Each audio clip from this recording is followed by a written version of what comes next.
महागणेश पञ्चरत्नमादरेण योऽन्वहं प्रजल्पति प्रभातके हृदि स्मरन् गणेश्वरम् अरोगतामदोषतां सुसाहितिं सुपुत्रतां समाहितायुरष्टभूतिमभ्युपैति सोच्चिरात्।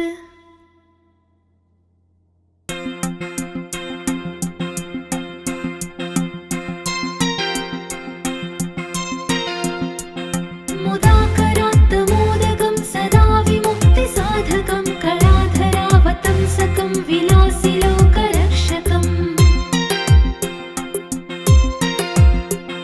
अनायकैकनायकं विनाशितेभदैत्यकं नतासुभासुनाशकं नमामि तं विनायकम्। नदीतरातिभीकरं नवोदितार्कभास्वरं नमत्सुरारिनिच्चरं नताधिकापदुद्धरम् सुरेश्वरं निधीश्वरं गजेश्वरं गणेश्वरं महेश्वरं तमाश्रये परात्परं निरन्तरम्। समस्तलोकशङ्करं निरस्तदैत्यकुञ्जरं दरेदरोदरं वरं वरे भवक्त्रमक्षरम् कृपाकरं क्षमाकरं मुदाकरं यशस्करं मनस्करं नमस्कृतां नमस्करोमि भास्वरम्। अकिञ्चनातिमार्जनं चिरन्तनोक्तिभाजनं पुरारिपूर्वनन्दनं सुरारिगर्वचर्वणम्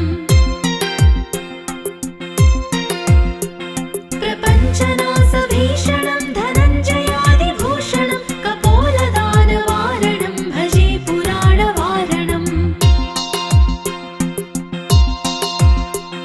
नितान्तकान्तदन्तकान्तिमन्तकान्तकात्मजम् अचिन्त्यरूपमन्तहीनमन्तराय कृन्तनम् हृदन्तरे निरन्तरं वसन्तमेव योगिनां तमेकदन्तमेव तं विचिन्तयामि सन्ततम्।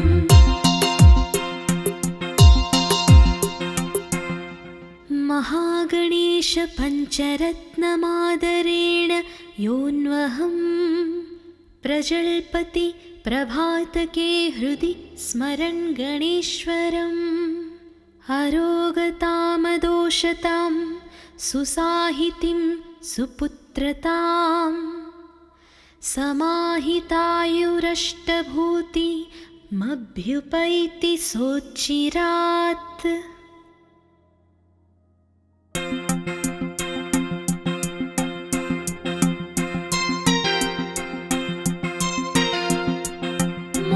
मुदाकरात्तमोदकं सदा विमुक्तिसाधकं कलाधरावतंसकं विलासिलोकरक्षकम्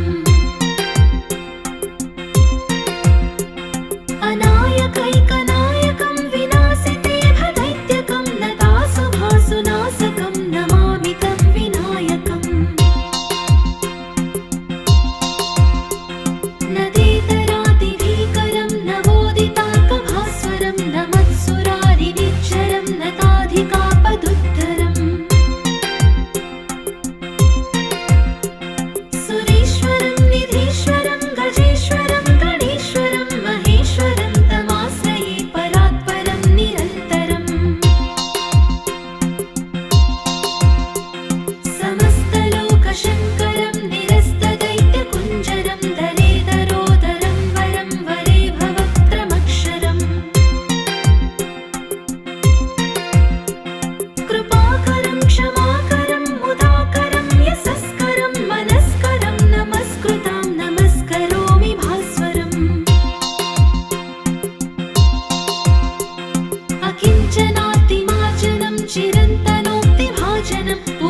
महागणेशपञ्चरत्नमादरेण योऽन्वहं प्रजल्पति प्रभातके हृदि स्मरन् गणेश्वरम् अरोगतामदोषतां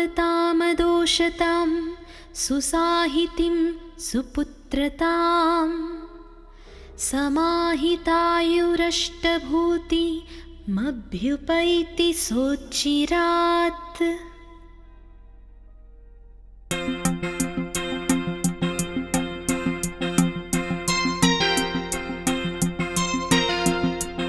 मुदाकरात्तमोदकं सदा विमुक्तिसाधकं कलाधरावतंसकं विलासिलोकरक्षकम् अनायकैकनायकं विनाशितेभदैत्यकं नतासुभासुनाशकं नमामि तं विनायकम् नदेतरातिभीकरं नवोदितार्कभास्वरं नमत्सुरारिनिच्चरं नताधिकापदुद्धरम्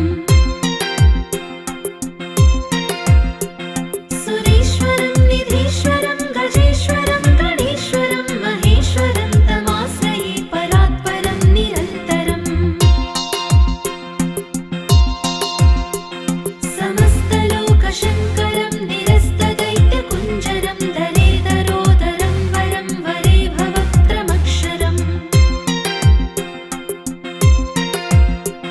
कृपाकरं क्षमाकरं मुदाकरं यशस्करं मनस्करं नमस्कृतां नमस्करोमि भास्वरम् अकिञ्चनातिमार्जनं चिरन्तनोक्तिभाजनं पुरारिपूर्वनन्दनं सुरारिगर्वचर्वणम् प्रपञ्चनाशभीषणं धनञ्जयादिभूषणं कपोलदानवारणं भजे पुराणवारणम्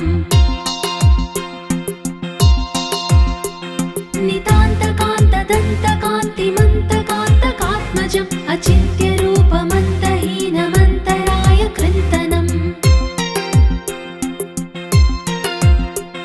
हृदन्तरे निरन्तरं वसन्तमेव योगिनां तमेकदन्तमेव तं विचिन्तयामि सन्ततम्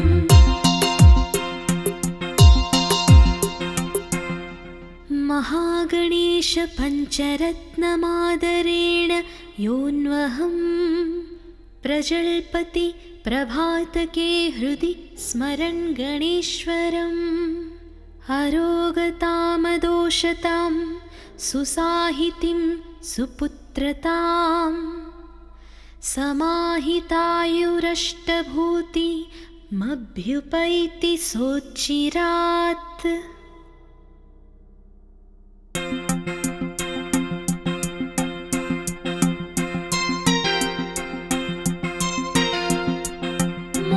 मुदाकरात्तमोदकं सदा विमुक्तिसाधकं कलाधरावतंसकं विलासिलोकरक्षकम् अनायकैकनायकं विनाशितेभदैत्यकं नतासुभासुनाशकं नमामि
महागणेशपञ्चरत्नमादरेण योऽन्वहं प्रजल्पति प्रभातके हृदि स्मरन् गणेश्वरम् अरोगतामदोषतां सुसाहितिं सुपुत्रतां समाहितायुरष्टभूतिमभ्युपैति सोच्चिरात्।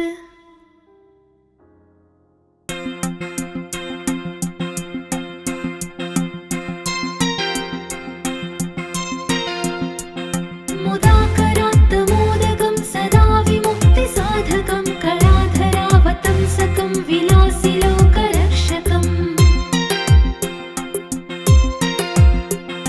अनायकैकनायकं विनाशिते भदैत्यकं नतासुभासुनाशकं नमामि तं विनायकम्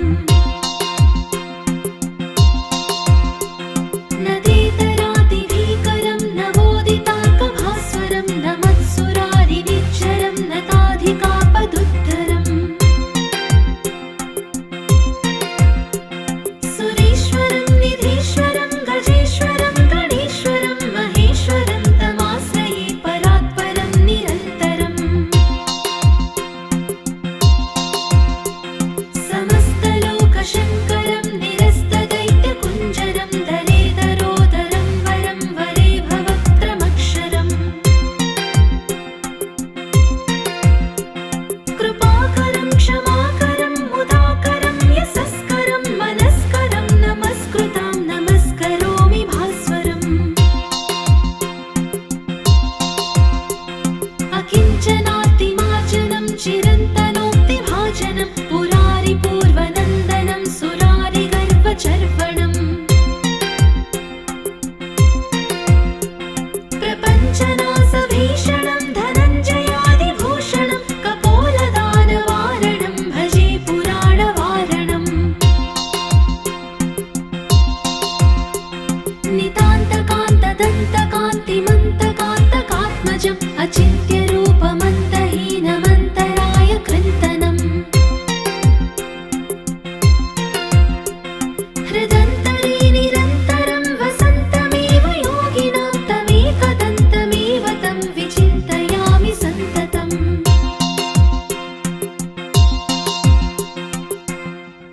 महागणेशपञ्चरत्नमादरेण योऽन्वहं प्रजल्पति प्रभातके हृदि स्मरन् गणेश्वरम् अरोगतामदोषतां सुसाहितिं सुपुत्रतां समाहितायुरष्टभूतिमभ्युपैति सोच्चिरात्।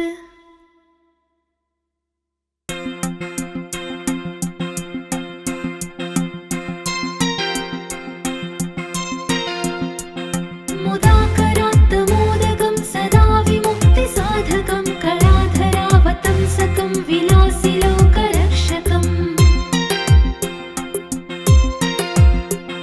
अनायकैकनायकं विनाशिते भदैत्यकं नतासुभासुनाशकं नमामि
अचिन्त्यरूपमन्तहीनमन्तराय कृन्तनम्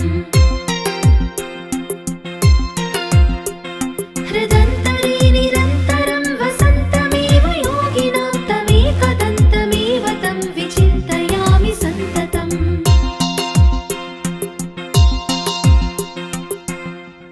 महागणेश पञ्चरत्नमादरेण योऽन्वहं प्रजल्पति प्रभातके हृदि स्मरन् गणेश्वरम् अरोगतामदोषतां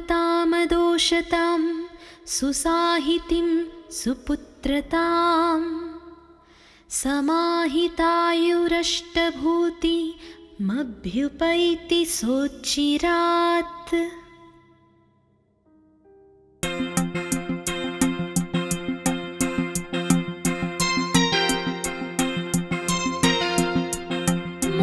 मुदाकरात्तमोदकं सदा विमुक्तिसाधकं कलाधरावतंसकं विलासिलोकरक्षकम्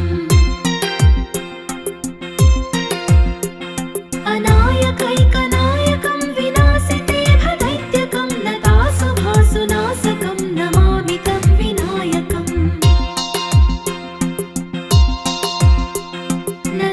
नदेतरातिभीकरं नवोदितार्कभास्वरं नमत्सुरारिनिच्चरं नताधिकापदुद्धरम् सुरेश्वरं निधीश्वरं गजेश्वरं गणेश्वरं महेश्वरं तमाश्रये परात्परं निरन्तरम् समस्तलोकशङ्करं निरस्तदैत्यकुञ्जरं दरेदरोदरं वरं वरे भवक्त्रमक्षरम् कृपाकरं क्षमाकरं मुदाकरं यशस्करं मनस्करं नमस्कृतां नमस्करोमि भास्वरम् अकिञ्चनातिमार्जनं चिरन्तनोक्तिभाजनं पुरारिपूर्वनन्दनं सुरारिगर्वचर्वणम् प्रपञ्चनाशभीषणं धनञ्जयादिभूषणं कपोलदानवारणं भजे पुराणवारणम्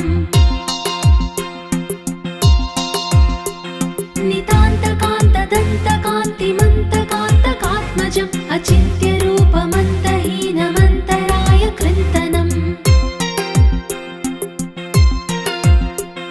हृदन्तरे निरन्तरं वसन्तमेव योगिनां तमेकदन्तमेव तं विचिन्तयामि सन्ततम्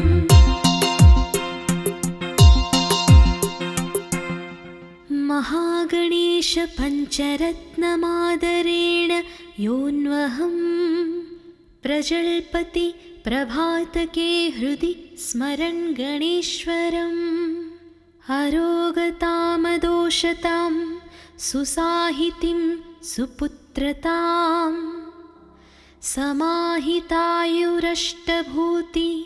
समाहितायुरष्टभूतिमभ्युपैति सोच्चिरात्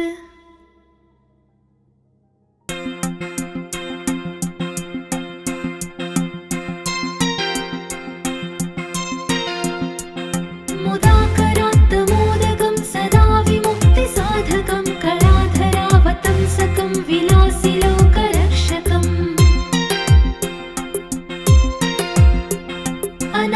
अनायकैकनायकं विनाशिते भदैत्यकं नतासुभासुनाशकं नमामि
गणेशपञ्चरत्नमादरेण योऽन्वहं प्रजल्पति प्रभातके हृदि स्मरन् गणेश्वरम् अरोगतामदोषतां